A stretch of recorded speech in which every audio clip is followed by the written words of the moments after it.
Bonjour à tous, je suis très heureux de vous retrouver pour un nouvel épisode de Recall. Et je vais faire en sorte que ce soit le premier d'une longue série, en tout cas je vais tout faire pour. Bon, je vous fais un petit topo, je suis parti en vacances avec ma famille en Alsace et j'avais prévu de filmer mes vacances juste comme ça, donc j'ai pris mon matériel de tournage mais pas tout ce qu'il faut pour un urbex. Et en se promenant dans une forêt mystérieuse, la forêt très mystérieuse dans les hauteurs du Ballon d'Alsace, on a découvert avec mon frère ça.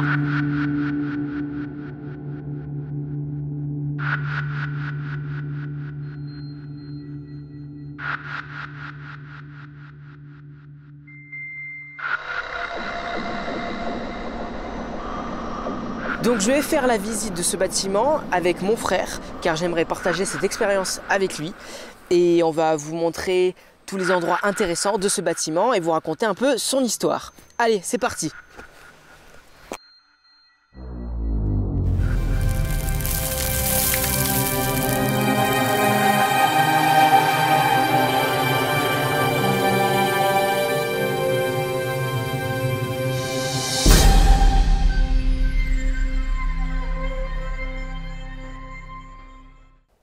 Alors là, on est devant donc la fameuse auberge avec mon frère et on va aller tout de suite voir ce qui se passe à l'intérieur. C'est parti. Alors, on commence par le rez-de-chaussée. Voilà, mais après bon, le rez-de-chaussée, c'est pas ce qu'il y a de plus intéressant ici. Il éclaire bien.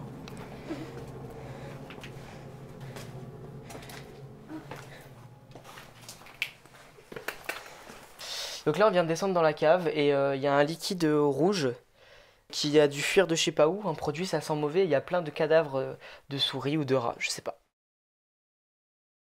Pour la petite histoire, c'était un bâtiment qui appartenait à l'usine Alstom dans les années 70, qui a été géré par la CE, comité d'entreprise. Nommés les Clarines, ils appelaient ce bâtiment une maison familiale. Car c'était des familles, la plupart du temps, qui réservaient. Jusqu'en 90, ça a été la propriété du CE d'Alstom. Mais le bâtiment n'a plus été déclaré aux normes par la commission de sécurité dans les années 90. Le bâtiment a dû cesser ses activités alors qu'il y avait encore beaucoup de réservations. Ils ont été obligés de rembourser les clients. Vers 2005, Alstom ont décidé de le vendre à la communauté turque qui l'a rétrocédé à la mosquée de Mulhouse 1 ou 2 ans après. Et ensuite, c'est le SMIBA, syndicat mixte du Ballon d'Alsace, qui a racheté les Clarines en 2010, ayant pour projet de le démolir, mais finalement de le revendre à la région en 2019. En résumé, ce bâtiment attend d'être démoli depuis 2010.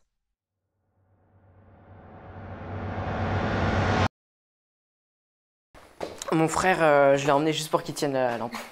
Ici, donc c'est le premier étage et en fait, pour tout vous dire, on est déjà venu hier et donc on revient aujourd'hui pour filmer tout ça. On est tombé sur ces documents, des documents, il y en a, ils datent de 97-98. Je pense que le bâtiment date des années avant 70. Là, on arrive donc au premier étage.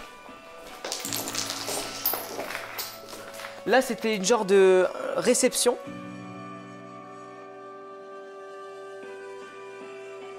Ici, c'était un bar avec la cuisine derrière. Donc ici, c'était une cuisine. Alors c'est... Oh, yo. Donc ici, c'était une cuisine.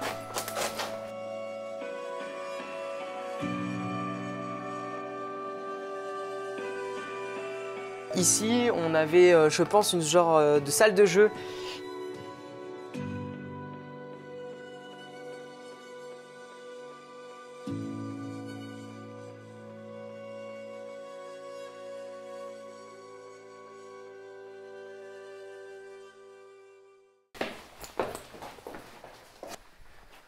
Voilà, là. Donc le couloir des chambres. Voilà, c'est plein de chambres. Ah, il y a des clowns sur la vitre. J'avais pas vu.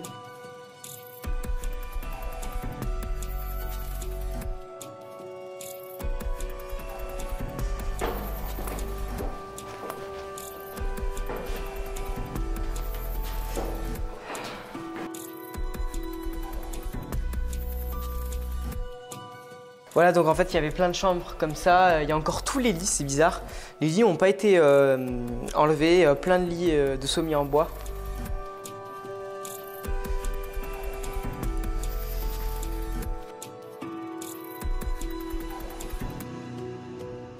Et des douches aussi. Bon, et bien voilà, on a fait le tour, hein.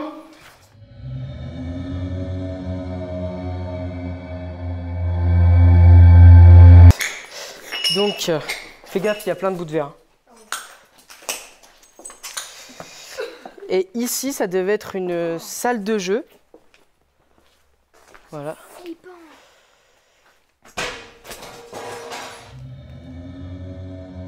On va au-dessus, au premier étage. Et regardez comme c'est super flippant ici. Attends, t'as pas vu une ombre bouger là? Lorenzo, viens, encore super. Lorenzo, vraiment. Attends, viens, on se casse. Ça fait vraiment flipper ici. Viens, viens, viens, viens. Bon, on va descendre là parce qu'il se passe des choses pas très nettes. On peut descendre, je veux rentrer.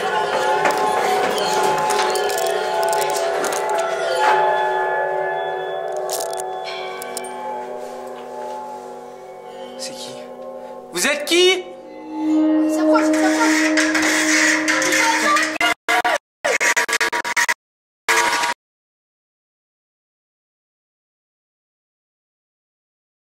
Bon voilà, cette vidéo est terminée. Merci de l'avoir suivi jusqu'au bout.